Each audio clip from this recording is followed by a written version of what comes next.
આદરણીય રમેશભાઈ, હિતેશભાઈ તથા વાલા વિદ્યાર્થી ભાઈઓ બહેનો, 26મી જાન્યુઆરી આપણે એક સરસ રાષ્ટ્રીય કક્ષાનો કાર્યક્રમ આપણે ઉજવો. વિશેષ આનંદ એ હતો કે શાળામાં આ કાર્યક્રમ દર વર્ષે ઉજવાય છે ત્યારે આપણે આપણા ગામના જે વડીલો છે, વાલી છે, એમનો જે સહયોગ વિશેષ આપણે દર વર્ષે વધારે એનો સહયોગ મળતો રહ્યો છે. તો આ વર્ષે આપણને સારા એવા પ્રમાણમાં એનો ફાળો થયો હતો અને તેના થકી આપણે બાળકોને પેડ, પેન્સિલ અને જે કીટ તૈયાર કરવામાં આવી હતી એ બધી કીટનું વિતરણ આપણે આપણા ગામના વડીલોના, વાલીઓના સહયોગથી આપણે આ સરસ રીતે કાર્યક્રમ ઉજવી શક્યો. એટલે એનો સવિશેષ યાદ કરી અને આભાર માનું છું. બીજું, મારા સ્ટાફ, જ્યારે પણ કોઈ કામ હોય ત્યારે રમેશભાઈનો વિશેષ સહયોગ મને મળતો રહ્યો છે.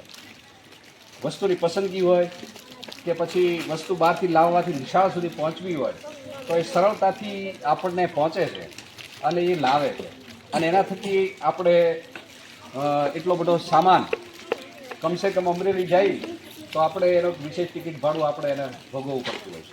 પણ એમની એક કુશળતા પણ છે અને સાથોસાથ અહીંથી જયશ્રીબેન જ્યારે આપણા પહેલું ધોરણ અને બાલવાટિકા પ્રજ્ઞા સંભાળતા હતા અને બાળકો પ્રત્યે એમનો વિશેષ લગાવ હજી છે અને એમણે પોતે પેનના પેકેટ મોકલ્યા તો એક આપણા માટે ગૌરવની અને આનંદની અને એ આપણને ભૂલ્યા નથી એવું એણે સાબિત કર્યું.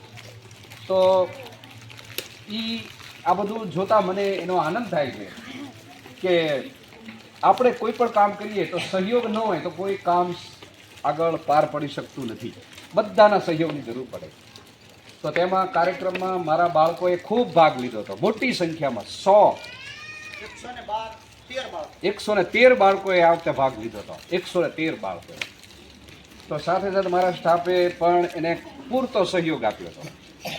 એમાં વસ્તુની જરૂરિયાત પડે, સમયની જરૂરિયાત પડે, વગેરે વગેરે. તો એમનો સહયોગ અને તમે ઉત્સાહથી ભાગ લીધો અને મારા સાથીઓનો જે સહયોગથી આપણે બહુ સરસ રીતે કાર્યક્રમ કરી શક્યા. કારણ કે આપણે ખબર હતી એટલી બધી કામગીરી હતી આપણી શાળાની, એના વચ્ચે આપણે સમય લઈને આ કાર્યક્રમ કર્યો હતો અને બહુ સરસ કર્યો હતો. અને આપણે વાઘેલા રઘુભાઈ એનું ડીજેનો પણ આપણે સહયોગ મળ્યો. તો કાર્યક્રમ બહુ સરસ.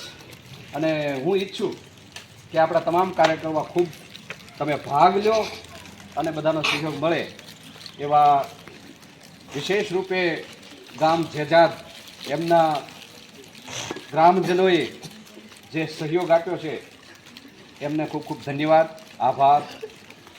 જય